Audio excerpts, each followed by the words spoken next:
In a quiet Lincolnshire town, a fire broke out late one evening.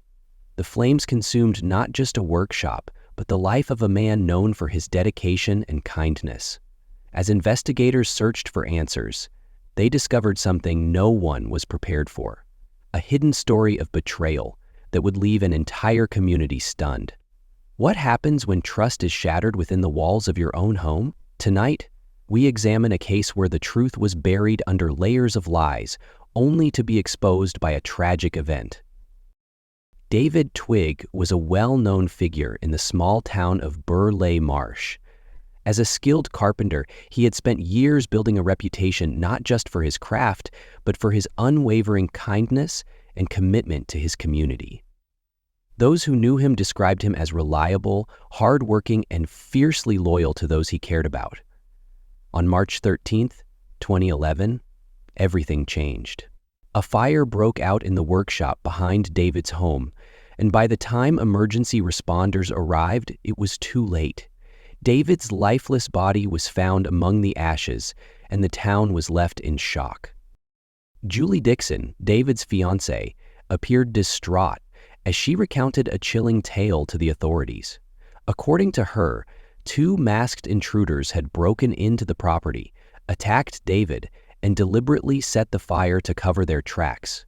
Her words painted a picture of violence and chaos, leaving investigators scrambling to piece together what had happened.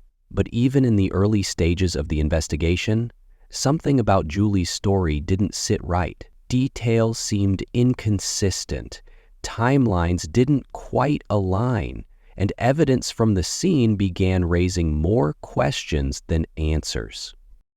As forensic teams combed through the debris, what they discovered would shock even the most seasoned detectives. Behind the smoke and ash lay clues that hinted at a darker, more personal motive for the fire. It wasn't long before suspicions began to shift, and the focus of the investigation took a dramatic turn. David Twigg's death, once believed to be a tragic act of random violence, was now at the center of a far more complex and disturbing story. As investigators followed the trail of evidence, they would uncover a truth that no one in this quiet community could have imagined. David Twigg was a man of routine and principle, living a life that reflected both his passion for craftsmanship and his deep roots in the town of Burleigh Marsh. At 46, he had built not just a business, but a legacy. His joinery workshop, nestled behind his modest home, was a place where intricate designs came to life, earning him respect and admiration far beyond the town's borders. For David, work wasn't just about making a living, it was about pride. His reputation as a master carpenter was matched only by his willingness to lend a hand when his community needed him. Whether it was crafting a piece for a neighbor or repairing something for the local church, David's generosity was as well known as his skill. By his side was Julie Dixon, his fiancée. Julie was involved in the day-to-day operations of David's business, often handling logistics and client communications. To those who knew them, they seemed the perfect team.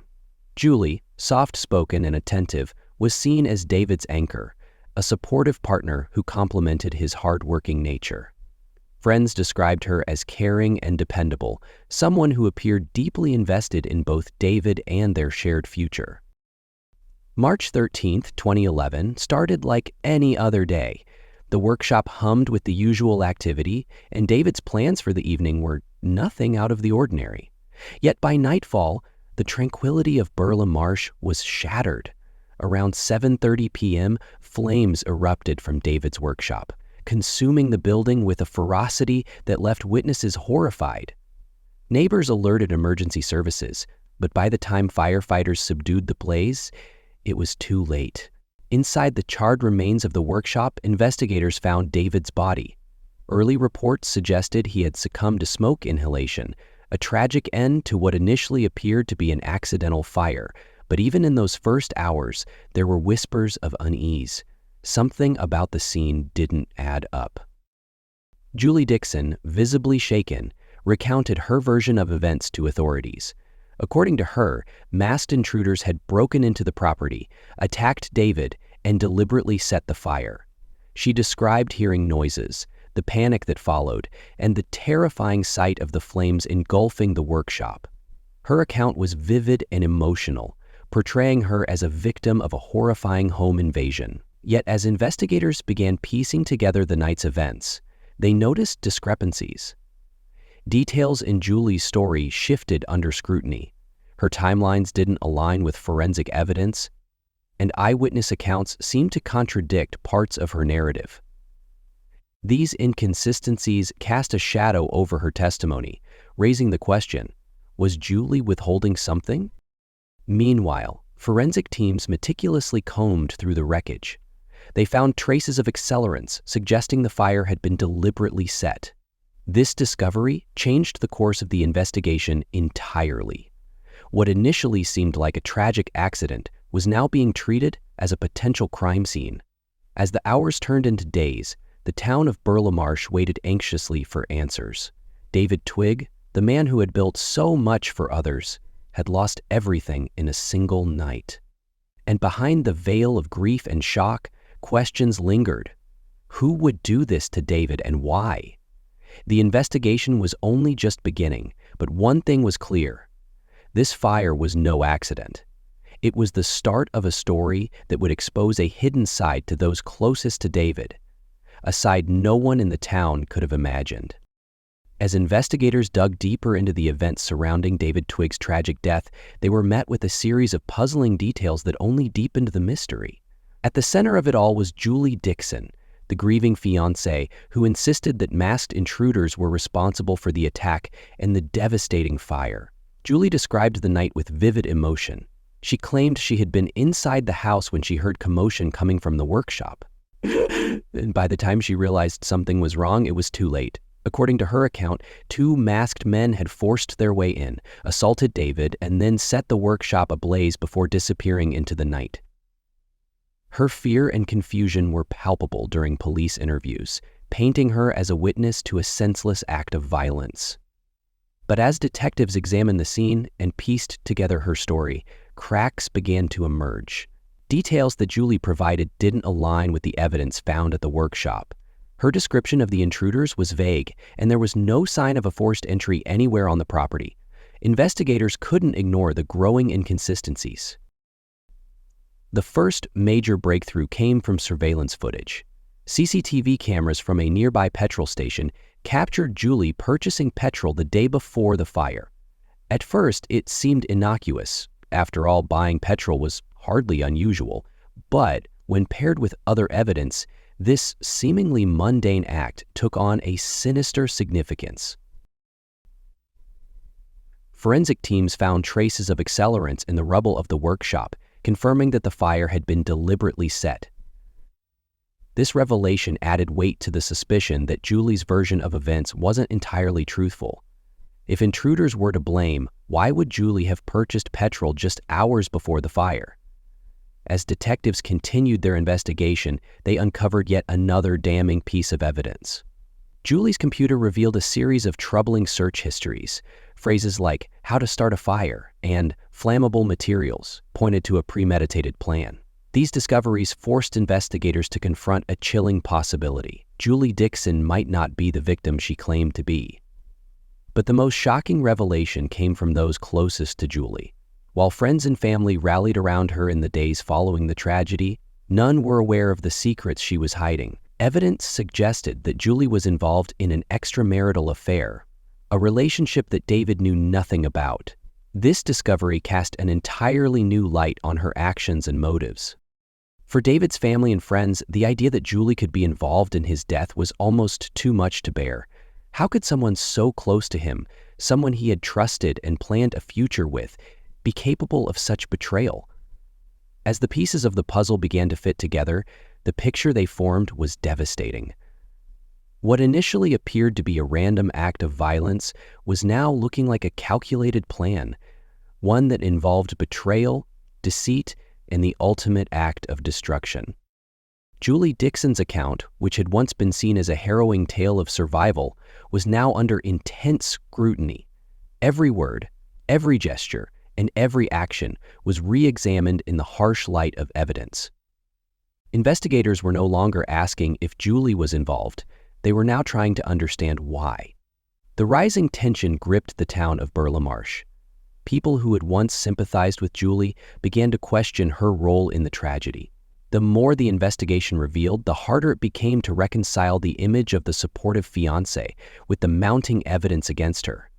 As detectives prepared to confront Julie with their findings, one thing was certain: this case was far from over. The truth was beginning to surface, and it would soon shake the foundations of everything David Twig's loved ones thought they knew about him, his life, and the woman he had trusted most. With the weight of evidence mounting against her, Julie Dixon could no longer maintain the story she had clung to in the aftermath of David Twig's death. Investigators, armed with forensic reports, surveillance footage, and damning digital evidence, confronted her with the irrefutable truth. The interrogation room became the stage for the unraveling of her carefully constructed narrative. Cornered and with nowhere left to turn, Julie broke down and confessed. Her story of masked intruders, which had once elicited sympathy, was a fabrication designed to divert attention away from her own actions. Julie admitted to purchasing the petrol, pouring it in David's workshop, and setting the fire that ultimately claimed his life. She confessed that there had been no intruders, no sudden act of violence by strangers. This was a calculated plan. Her motive, she revealed, was rooted in financial gain and a desire to start a new life with her lover, a man David had never known about. For investigators, the confession was both a victory and a tragedy. It confirmed their suspicions, but it also laid bare the cold, deliberate nature of the crime. David Twig, a man loved and respected by so many, had been betrayed in the most unforgivable way by the person he trusted most. Julie's trial drew national attention. In court, the prosecution laid out the chilling details of her actions. The purchase of petrol, the online searches, and the fabricated story of masked attackers painted a picture of a woman willing to destroy everything to achieve her selfish goals. Family and friends of David packed the courtroom, seeking justice for the man they had lost. As the evidence was presented, Julie sat silently, her once defiant demeanor replaced by quiet resignation. When the time came, she entered a guilty plea, sparing the court a prolonged trial, but offering little comfort to those who mourned David's death. The judge did not mince words during sentencing. Julie's actions were described as calculated, cruel, and motivated by greed. For the murder of David Twig and the arson that destroyed his workshop, she was sentenced to 23 years in prison. As the gavel fell, a heavy silence filled the courtroom. For David's family, the sentence marked a step toward justice, but it could never erase the pain of their loss. Outside the courthouse, reporters captured the reactions of a community still reeling from the betrayal and tragedy that had shaken them to their core. Julie Dixon's confession and conviction closed one chapter of this harrowing case, but the questions it left behind would linger for years. How could someone capable of such betrayal hide in plain sight? How had David, a man known for his intuition and kindness, missed the warning signs? And most hauntingly of all, what might have been if that fire had never been set? The answers to these questions remain elusive, but one thing is certain: the actions of one person devastated an entire community and took the life of a man who deserved so much more. The aftermath of David Twig's tragic death and Julie Dixon's shocking confession left the small town of Burlemarsh in a state of collective disbelief. For years, David had been a pillar of the community, a man whose kindness and dedication earned him the respect and admiration of everyone he met. Now, the reality of his death and the betrayal at the hands of someone he loved hung over the town like a dark cloud. Neighbors who had once shared meals, conversations, and laughter with David struggled to come to terms with the truth. Julie Dixon, who had been seen as his supportive partner, was now known as the architect of his demise. Her motives and actions sparked outrage, but also a profound sense of sadness. How could someone who shared a life with David, who had stood beside him through challenges and triumphs, plot something so cruel? The David's family, the journey was even more difficult. The relief of seeing justice served was overshadowed by the devastating loss they could never recover from. They spoke of David's generosity, his unwavering work ethic, and his dreams for the future, dreams that had been cruelly extinguished. His family expressed gratitude to the investigators who had worked tirelessly to uncover the truth, but their grief remained raw. The community, too, found itself changed by the events. In a town where trust and familiarity were part of daily life, the betrayal felt deeply personal. People questioned how they could have missed the signs, how someone like Julie could have hidden such intentions behind a friendly smile. It forced many to reflect on the complexities of human relationships and the lengths to which deceit can go unnoticed. The case also served as a somber reminder of the dangers of secrecy and dishonesty in relationships. Julie's double life, her financial motives, and her willingness to destroy everything for personal gain became a chilling example of how unchecked deceit can spiral into tragedy. Conversations in the town shifted toward the importance of transparency and trust, not just in romantic relationships, but in every connection people hold dear. Local organizations even used the case to raise awareness about recognizing signs of manipulation and betrayal. Workshops and community talks aimed to help individuals navigate difficult relationships and spot red flags that might otherwise go unnoticed. David's memory, they hoped, could serve as a catalyst for preventing similar tragedies in the future. As time passed, the physical scars of the fire faded. The workshop was eventually cleared, and life in Burla Marsh resumed its usual pace. But for those who knew David, the emotional scars remained. His absence was felt in the quiet moments, in the spaces where his laughter and presence had once filled the room. For David's family, friends, and the wider community, his legacy became one of resilience and reflection. While the story of his death was one of betrayal, the story of his life was one of kindness, dedication, and love. His loved ones vowed to honor that legacy by remembering the man he was rather than the circumstances of his passing. As we close this chapter, we are reminded of the fragility of trust and the devastating consequences when it is broken. David Twig's story is one that resonates beyond the borders of this small town. A cautionary tale of betrayal, but also a testament to the enduring power of truth and justice. In the end, his memory lives on, not through the actions of those who wronged him, but through the impact he left on the people who truly cared for him. The tragic case of David Twig and Julie Dixon remains etched in the collective memory of those who followed the story. It is a harsh reminder of the devastating impact that betrayal can have, not just on individuals, but on entire families and communities. At its core, this case is about trust, the kind of trust that builds relationships, strengthens bonds, and creates a sense of security. David placed that trust in Julie, believing in the life they were building together. But beneath the surface, hidden motives and unspoken truths were brewing, culminating in an act of betrayal so profound it cost David his life. This story forces us to ask difficult questions.